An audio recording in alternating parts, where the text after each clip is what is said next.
l'invité de la matinale. KTO Radio. C'est un jour historique et rempli d'émotions pour les catholiques et tous les Français. Notre-Dame de Paris réouvre ses portes aujourd'hui, plus de 5 ans après son incendie. Lors de ce Triduum, plusieurs événements se succèdent et je vous propose ce matin de s'arrêter sur l'un d'entre eux, le réveil du Grand Orgue qui a lieu aujourd'hui. Et je reçois pour en parler l'un des 4 organistes de Notre-Dame de Paris, Olivier Latry. Bonjour. Bonjour. Merci d'être avec nous pour nous parler de cette cérémonie unique, d'autant plus qu'il s'agit ici du plus grand orgue de France.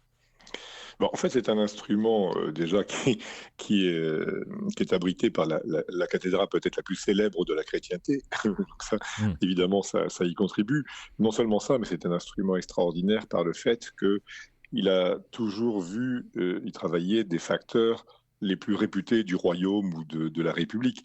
Je pense évidemment à François-Henri Clicquot ou à Pierre Thierry au XVIIIe siècle et notamment aussi au XIXe siècle, Aristide Cavaillé-Coll, qui a totalement reconstruit l'instrument. Aristide Cavaillé-Coll était un facteur très célèbre qui a pratiquement restauré tous les orgues de France et de Navarre.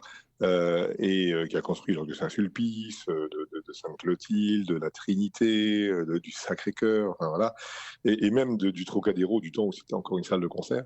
Donc il a, voilà, et pour lui, l'orgue de Notre-Dame était son chef-d'œuvre.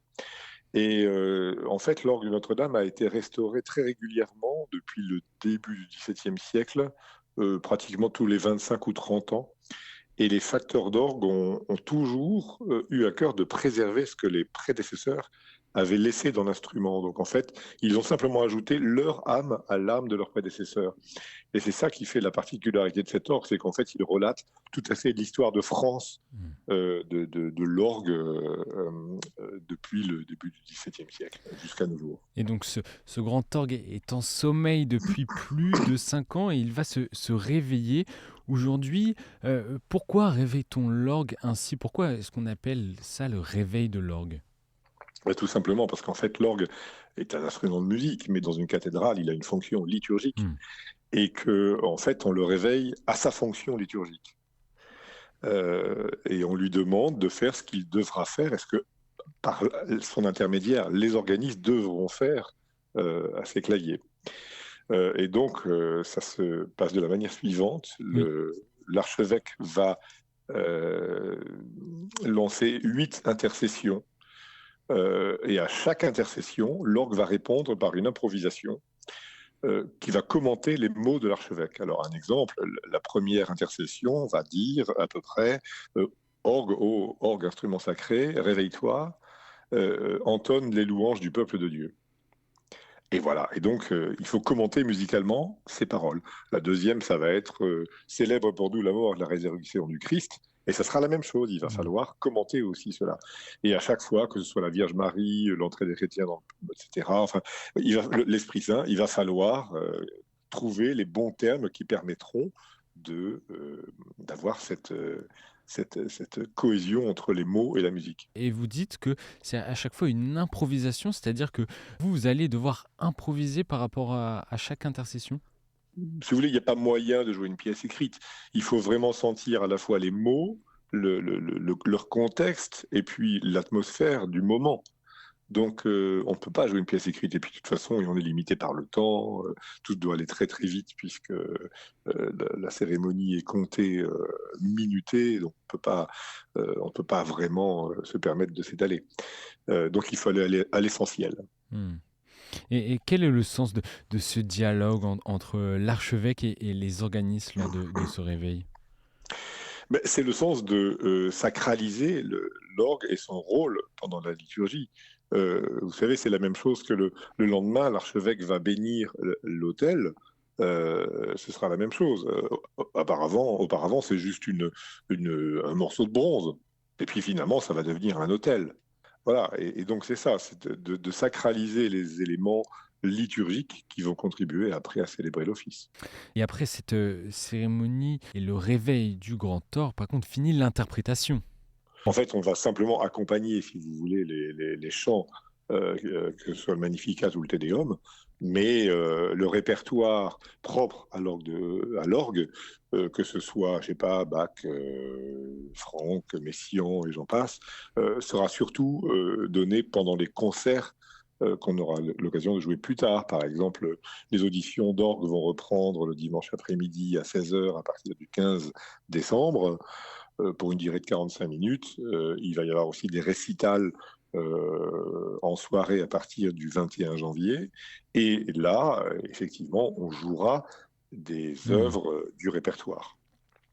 Et ce grand orgue va également être béni par l'archevêque. Ben oui, c'est ça. C'est effectivement le réveil de l'orgue, c'est ça. C'est la bénédiction de l'orgue. Il sera effectivement avant béni avec de l'encens, et puis normalement aussi l'eau bénite, mais bon, et une prière, et après ça, effectivement, il y a le dialogue qui s'installe. Tout cela rappelle, comme vous l'avez dit, la place essentielle de la musique dans la liturgie. Oui, c'est absolument, particulièrement à Notre-Dame, qui vraiment dépense beaucoup d'argent dans son dispositif musical, que ce soit la maîtrise, les organistes, l'orgue, etc.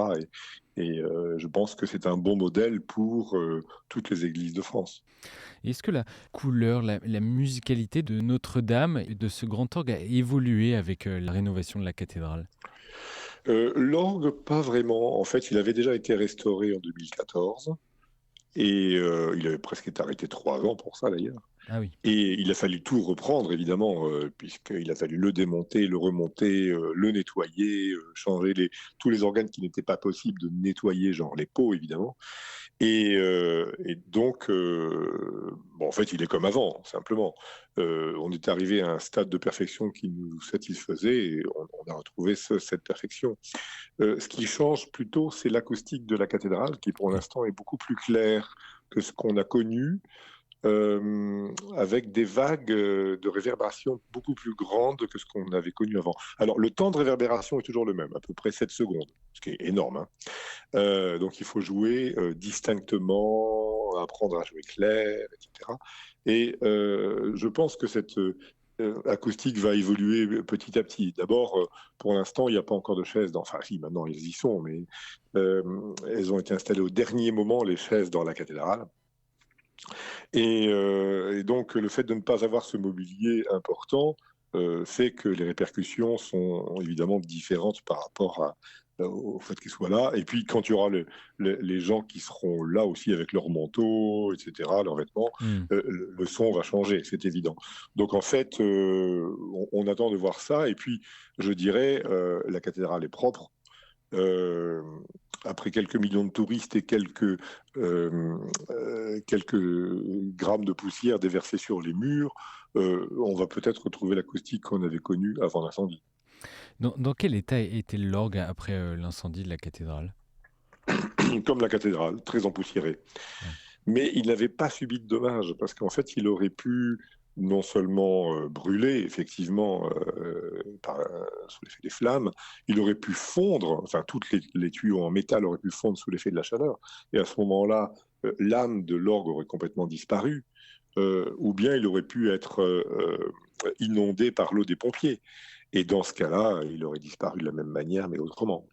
Et en fait, rien de cela ne s'est produit. Il y a eu un peu d'eau à la tribune et c'est tout. Donc l'orgue a été miraculé. Voilà, il a fallu simplement le dépoussiérer. Vous êtes organiste depuis 1985, Olivier Latry, à Notre-Dame de Paris. On imagine que pour vous, ce réveil de l'orgue et cette réouverture de la cathédrale est un moment particulièrement émouvant. Oui, c'est évident. D'ailleurs, je veux dire que c'est difficile de dormir ces nuits-ci. Là. mais effectivement, c'est un moment extrêmement émouvant. Et, on connaît le réveil de l'orgue. On a déjà effectué ça 2 fois à Notre-Dame, puisque l'orgue a été restauré en 1992, puis en 2014. Et à chaque fois, si vous voulez, le rite est le même. Mais là, avec une cathédrale qui s'ouvre également, c'est... Voilà, ça prend ça décuple les émotions, évidemment. Oui, c'est un réveil particulier en 2024 par rapport au réveil précédent que vous avez pu connaître. Ah oui, tout à fait, absolument. Et justement, par le fait que la cathédrale va se rouvrir également et voilà, va être réattribuée au culte. Je veux dire que, bon, j'y viens assez régulièrement pour y travailler depuis quelques mois et pour travailler avec les facteurs d'orgue, pour essayer l'orgue, voir ce qu'il faut encore améliorer et autres. Et au début, j'avais du mal à retrouver la cathédrale parce que il y avait toujours quelque chose, si vous voulez. Il y avait encore les échafaudages, il y avait des tapis de protection par terre, il y avait des ouvriers qui travaillaient. Enfin, on n'avait pas vraiment l'impression d'être dans un lieu sacré. Et je dirais que ce lieu sacré, particulièrement cette dernière semaine, s'est mis en place tout seul. C'est-à-dire qu'en fait, à partir du moment où les choses s'installent, le mobilier liturgique, on voit l'autel qui a été dévoilé, qui était en place, mais qui était encore caché. euh, et puis la cathédrale, quelque part, retrouve son silence, ce qu'on n'avait pas avant, puisqu'il y Hmm. avait toujours des ouvriers qui travaillaient, etc. Et voilà, donc elle retrouve non seulement son silence, mais sa sérénité, et donc elle retrouve sa grâce et son impact spirituel. Et voilà, donc quelque part, elle se prépare, elle aussi, à sa réouverture. Comme vous vous êtes préparé ces derniers mois pour ce réveil du grand temps de Notre-Dame de Paris. Merci Olivier Latry d'avoir accepté notre invitation ce matin. J'en profite pour citer la sortie d'un livre que vous avez signé, Carnet de voyage de Notre-Dame au monde entier aux éditions Salvador. Et je crois que vous sortez également un album. Oui, Back to Notre-Dame, qui est en fait la reprise du disque que j'avais enregistré quelques semaines avant l'incendie, qui s'appelait à ce moment-là Back to the Future, Mm. Back pour l'avenir en fait. Et voilà, maintenant c'est Back pour le présent, Back à Notre-Dame, qui a été remasterisé quand même et qui reprend donc tous les titres que j'avais enregistrés à l'époque. Encore merci d'avoir été avec nous ce matin, Olivier Latry, et bonne cérémonie pour la réouverture de Notre-Dame de Paris. Merci à vous.